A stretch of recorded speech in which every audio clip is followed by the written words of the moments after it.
নমস্কার, আমি সুদর্শন। আপনারা জানেন আজকে সেকেন্ড দফার ভোট ছিল। মোটামুটি সুস্থভাবে সব ভোট হয়েছে, কোথাও কোনো অশান্তি হয়নি, টুকটাক অশান্তি ছাড়া কোথাও রক্ত ঝরেনি।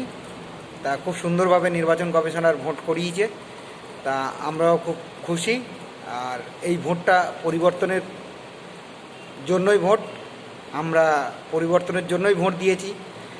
আশা করি সবাই সুস্থভাবে ভোট দিয়েছেন, সবাই চাইছেন পরিবর্তন হোক, সবাই চাইছেন অভয়ের মায়ের চোখের জলের দাম আসুক, অভয়ের বিচার পাক, এবং আমাদের এই চাকরি চুরি, বিভিন্ন রকম রেশন চুরি, স্বাস্থ্য চুরি, শিক্ষা চুরি, শিক্ষার টিচাররা যেরকম রাস্তায় বসে তাদের মূল্যবান সময় দিয়েছে, সব কিছুর বিচার পাবে, বিচার হোক।